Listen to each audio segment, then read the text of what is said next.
Welcome to ECNTRADE daily video. Before we begin, it should be noted that any advice is of a general nature only and that your personal circumstances have not been taken into consideration. Hello everyone, my name is Rob Clayton. Thank you for joining me to the morning report. Overnight, the Australian dollar was a little bit whipsawed and closed pretty much flat, around 71.25. With the range still locked in at 71.05 to 71.60, I feel the market should take another down challenge. Now, only seeing that support at minor at 71.05, could see another challenge of these lows, which is seen around 70.55, and reassess from there. All eyes on the RBA minutes, and also on Thursday we have the Australian job report. The euro took another down challenge and now pretty much has taken out the support at 113, the figure, after stabbing an intraday low that was around 112.77.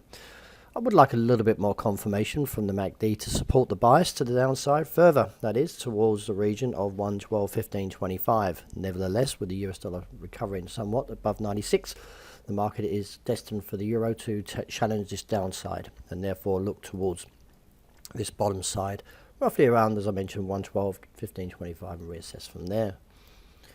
Dollar yen stays a slight rebound overnight as the market found that the Friday whipsaw price action for yen strength reversed.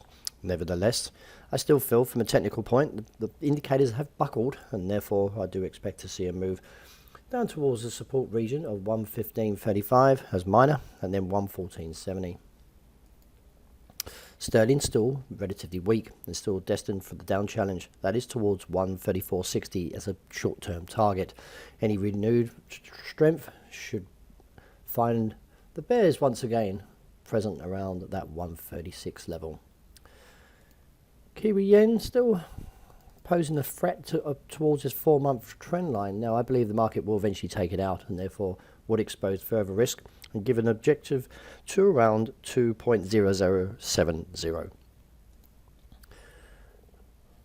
With the risk of Russia and Ukraine tension increasing, the safe haven demand for gold continues as it now reaches the highs of this morning of 1,874. There still seems to be a little bit more stretch, and with the divergence slightly negated here, could see a rise up to 1,885, but I feel the market is well overstretched, and I do expect to see a correction back to 1,842 very soon. The divergence is clear on the oil, even though the market is pushing a little bit higher, but the RSI is not continuing, and we've still got a weak MACD, so therefore I feel the gains will be eventually given up and look back towards the bottom side of the current range, which is seen around $91 a barrel, and reassess from there. Well, that wraps it for the morning. Thank you very much for joining me. As always, look out for the intraday report and also the end of the day wrap.